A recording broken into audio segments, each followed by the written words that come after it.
तुम।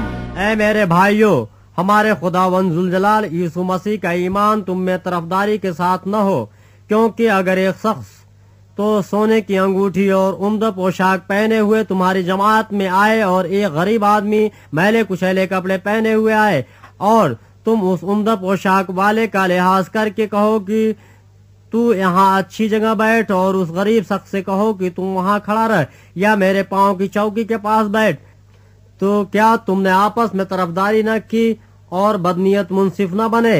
ऐ मेरे प्यारे भाइयों सुनो, क्या खुदा इस जहाँ के गरीबों को ईमान में दौलतमंद और उस बादशाही के वारिस होने के लिए बुरगजीदा नहीं? क्या जिसका उसने अपने मोहब्बत करने वालों से वादा किया है? लेकिन तुमने गरीब आदमी की बेइज्जती की। क्या दौलतमंद तुम पर जुल्म नहीं करते और वही तुम्हें अदालतों में घसीट कर नहीं ले जाते? क्या वो उस बुजुर्ग नाम पर कुफ्र नहीं बकते जिससे तुम नामुज़्द हो?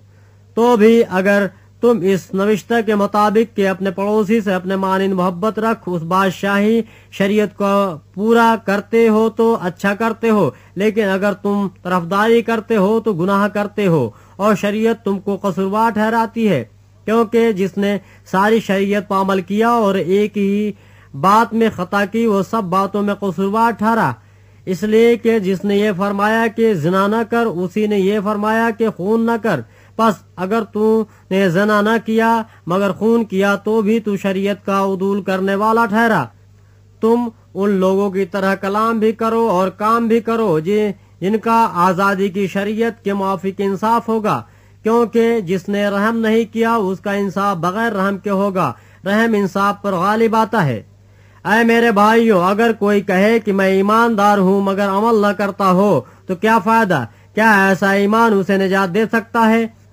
अगर कोई भाई या बहन नंगी हो और उनको रोजाना रोटी की कमी हो और तुम में से कोई उनसे कहे कि सलामती के साथ जाओ, गरम और सैर रहो, मगर दो चीजें तन के लिए दरकार हैं वो उन्हें न दे तो क्या फायदा?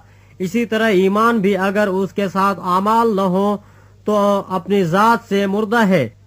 बल्कि कोई कह सकता है कि तू तो ईमानदार है और मैं अमल करने वाला हूँ, तू अपना ईमान बगैर आमाल के तो मुझे दिखा और मैं अपना ईमान आमाल से तुझे दिखाऊंगा।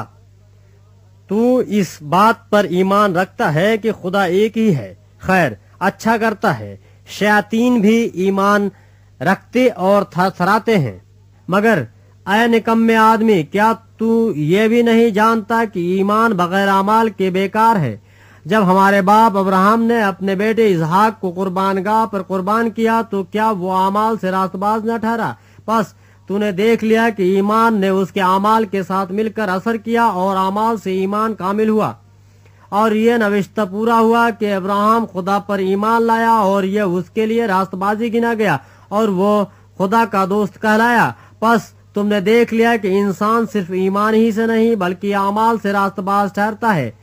इसी तरह राहब फाहिशा भी जब उसने कासिदों को अपने घर में उतारा और दूसरी राह से रुखसत किया तो क्या आमाल से रास्तबाज न ठहरी? गज जैसे बदन बगैर रूह के मुर्दा है, वैसे ही ईमान भी बगैर आमाल के मुर्दा है।